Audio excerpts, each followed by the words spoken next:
आप देख रहे हैं जनमत हरियाणा। मैं हूं आपके साथ काजल ठाकुर।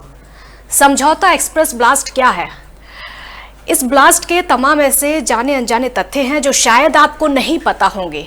उन सभी को एक एक करके सिलसिलेवार तरीके से आपको बताएंगे। लेकिन आज ये मामला चर्चाओं में क्यों है? क्योंकि आज इस मामले में फैसला आने वाला है। तो हम इस पूरे ब्लास्ट की कहानी शुरू करें उससे पहले कुछ तस्वीरें आपको दिखाते हैं।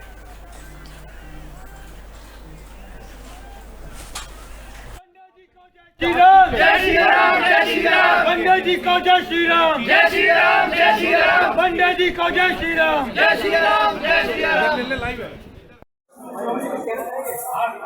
एक मिनट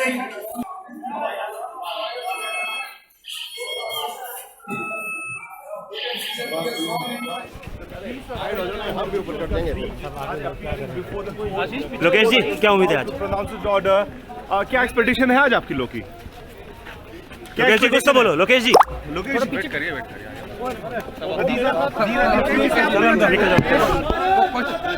and two others जय श्री राम जय श्री राम जय श्री राम। भारत माता की जय भारत माता की जय भारत माता की जय। पंडित जी को जय श्री राम जय श्री राम जय श्री राम पंडित जी को जय श्री राम जय श्री राम जय श्री राम पंडित जी को जय श्री राम जय श्री राम जय श्री राम। तो 18 फरवरी 2007 को भारत पाकिस्तान के बीच हफ्ते में 2 दिन चलने वाली ट्रेन जिसका नाम अप अटारी यानी समझौता एक्सप्रेस थी, 2 आईडी धमाके हुए थे। इसमें 68 लोगों की मौत हो गई थी।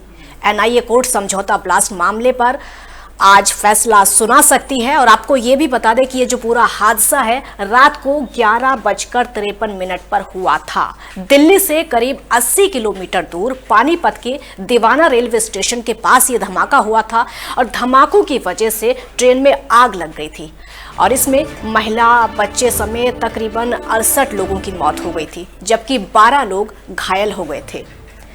19 फरवरी को जीआरपी एसआईटी हरियाणा पुलिस ने मामले को दर्ज किया और तकरीबन 2.5 साल के बाद इस घटना का जो पूरा जिम्मा वो 29 जुलाई 2010 को राष्ट्रीय जांच एजेंसी यानी एनआईए को सौंपा गया था। और बाद में इस घटना को अंजाम देने का सिलसिलेवार ब्यौरा सामने आया।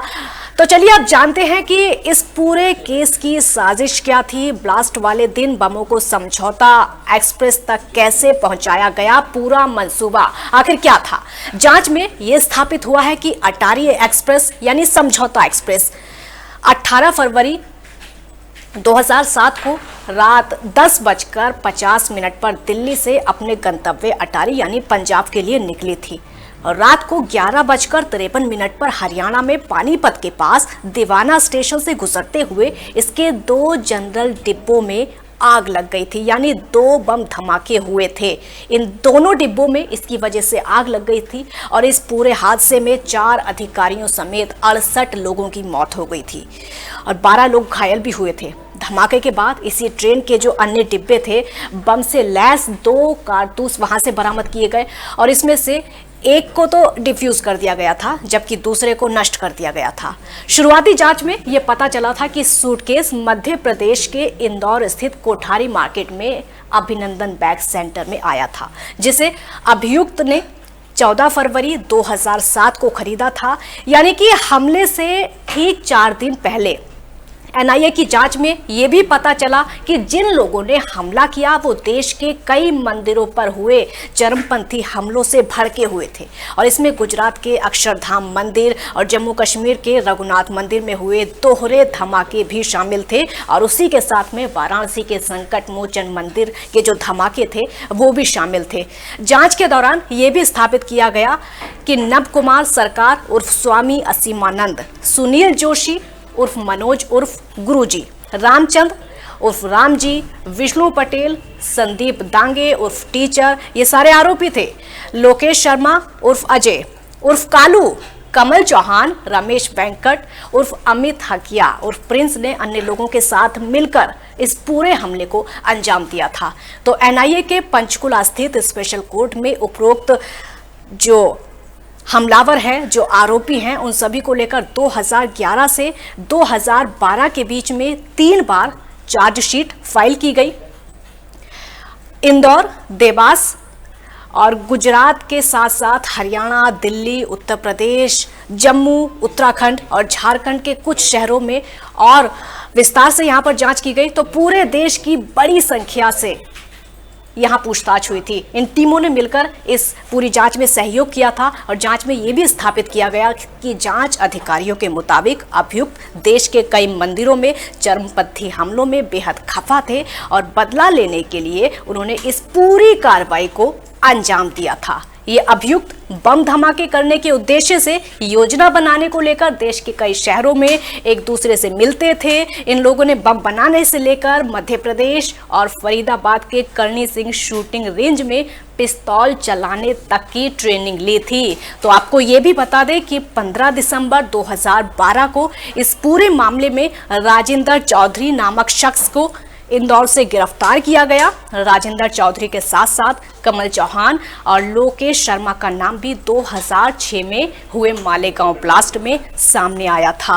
और यह भी सामने आया था कि राजेंद्र चौधरी ने इन सभी अभियुक्तों को इनके साथ मिलकर जनवरी 2006 में मध्य प्रदेश के देवास में बम विस्फोट और पिस्तौल चलाने की ट्रेनिंग ली थी। और उसके बाद राजेंद्र चौधरी और कमल चौहान ने दिसंबर 2006 के आसपास पुरानी दिल्ली रेलवे स्टेशन की रैकी की।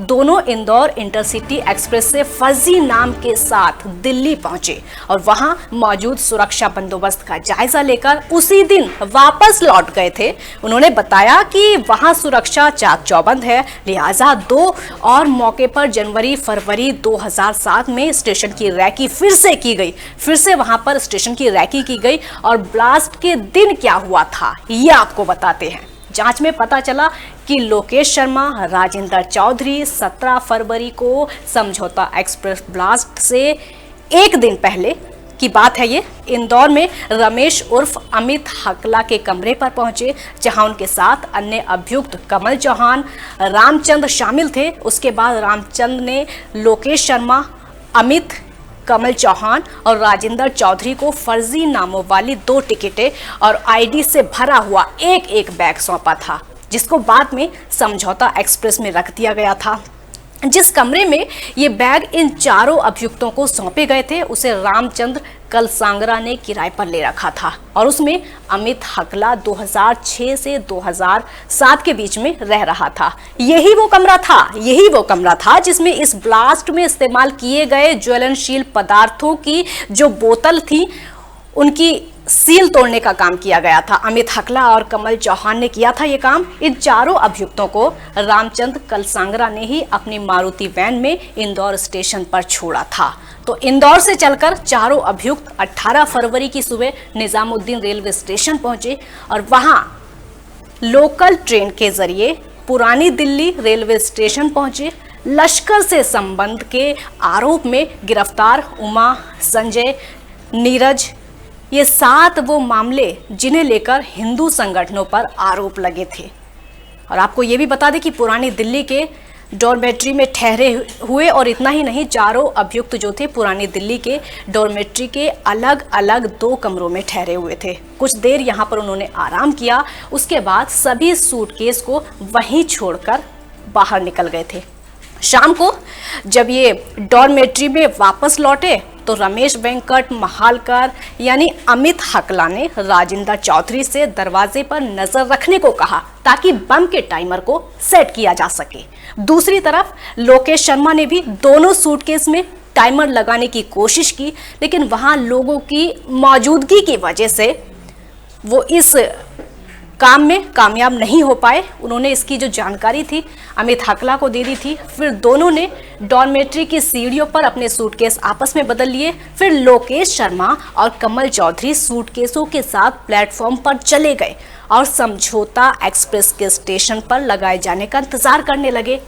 उधर अमित हकला ने सीढ़ियों पर बदले गए दोनों सूटकेसों में जो बम रखे थे उनके टाइमर को सेट कर दिया और फिर राजेंद्र चौधरी के साथ वो भी उस स्टेशन पर चले गए जहां समझौता एक्सप्रेस को लगाया जाना था।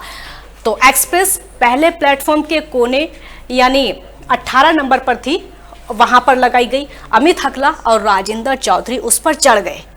इसके बाद क्या हुआ ये आपको बताते हैं।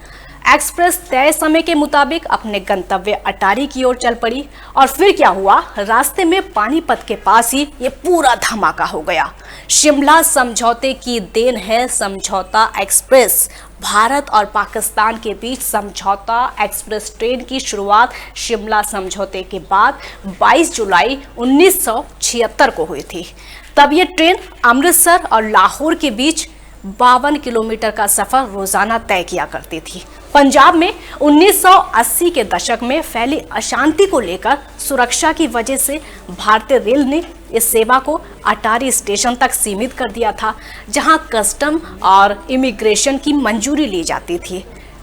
जब ये सेवा शुरू हुई थी तब दोनों देशों के बीच ट्रेन रोजाना चला करती थी, जिसे 1994 में हफ्ते में 2 बार में तब्दील कर दिया गया था।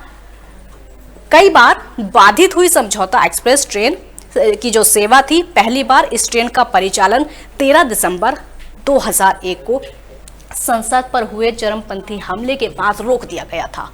1 जनवरी 2002 से लेकर 14 जनवरी 2004 तक दोनों देशों के बीच ये ट्रेन नहीं चली थी।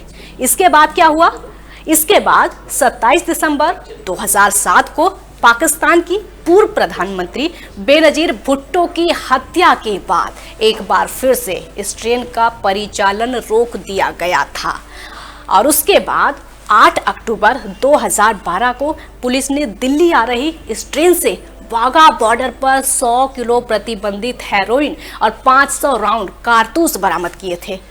28 फरवरी 2019 की अगर बात करें तो एक बार फिर से दोनों देशों के बीच चल रहे तनाव को देखते हुए इसे रोक दिया गया। तो ये थी पूरे ब्लास्ट की कहानी और आज चर्चा में इसलिए है क्योंकि आज इस मामले में फैसला आना है। फैसला जैसे आएगा, क्या कुछ इस मामले का अपडेट है, लगातार आपको देते रहेंगे। फिलहाल इतना ही, देखते रहिए जनमत हरियाणा।